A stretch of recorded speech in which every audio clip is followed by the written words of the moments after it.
മുട്ടിൽ മരമുറി കേസിൽ പിടിച്ചെടുത്ത ഈട്ടിത്തടികൾ ലേലം ചെയ്യുന്നതിന് തടസ്സമില്ല. ലേല നടപടികളുമായി മുന്നോട്ട് പോകാൻ വനം വകുപ്പിന് ബത്തേരി കോടതിയുടെ അനുമതി ലഭിച്ചിരിക്കുകയാണ്. കമൽ, പ്രമാദമായ ഒരു കേസിലാണിപ്പോൾ കോടതിയുടെ നടപടികൾ വരുന്നത്. എന്താണ് വനം വകുപ്പിന് കിട്ടിയ അനുമതി സംബന്ധിച്ചുള്ള വിവരങ്ങൾ? പ്രജീഷ്, ഈ തടികൾ നേരത്തെ വനംവകുപ്പ് കണ്ടുകെട്ടിയിരുന്നു. ഈ കണ്ടുകെട്ടൽ നടപടിക്കെതിരെ ഈ പ്രതികളായ അഗസ്റ്റിൻ സഹോദരന്മാർ വയനാട് ജില്ലാ കോടതിയെ സമീപിച്ചു.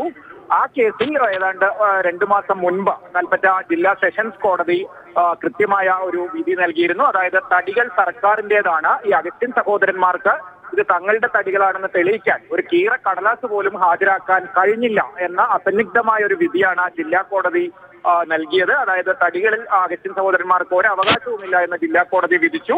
ആ വിധിയുടെ അടിസ്ഥാനത്തിൽ തടികൾ ലേലം ചെയ്യാൻ അനുവദിക്കണമെന്നാവശ്യപ്പെട്ട് ഇതിന്റെ പ്രധാന കേസുകൾ നടക്കുന്ന ബത്തേരിയിലെ വിചാരണ കോടതിയിൽ വനം വകുപ്പ് ഒരു അപേക്ഷ നൽകി.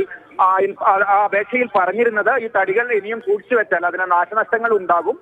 പ്രധാന കേസിലെ തൊണ്ടി മുതലാണ്, പക്ഷെ അത് ലേലം ചെയ്യാൻ അനുവദിക്കണമെന്ന ഒരു അപേക്ഷയാണ് വനംവകുപ്പ് വിചാരണ കോടതിക്ക് മുമ്പാകെ വെച്ചത്. ഇതിനെ തുടർന്ന് കൃത്യമായി മരങ്ങളുടെ എണ്ണം ഉൾപ്പെട്ട മഹസർ ഹാജരാക്കാൻ കോടതി ആവശ്യപ്പെട്ടു. ആ നടപടിക്രമങ്ങളെല്ലാം വനംവകുപ്പ് പൂർത്തിയാക്കി. ആ അപേക്ഷയിൽ അലൗഡ് എന്നൊരു ഒറ്റവരി വിധിയാണ് ഇന്നലെ ഉണ്ടായിരിക്കുന്നത്. അതിന്റെ ഡീറ്റെയിൽ ആയ ഉത്തരവ് വരാനിരിക്കുന്നതേ ഉള്ളൂ. പക്ഷേ എന്തായാലും അനുമതി വനംവകുപ്പിന് ലഭിച്ചിരിക്കുന്നു. ഇനി ലേല നടപടികളുമായി വനംവകുപ്പിന് മുന്നോട്ട് പോകാം. അതായത് തടികൾ സർക്കാരിന്റേതാണെന്ന് ഉറപ്പായ സാഹചര്യത്തിൽ ഇനി അത് ലേലം ചെയ്യാൻ വനംവകുപ്പിന് സാധിക്കും. വിചാരണ കോടതിയും അതിന് അനുമതി നൽകിയിരിക്കുന്നു.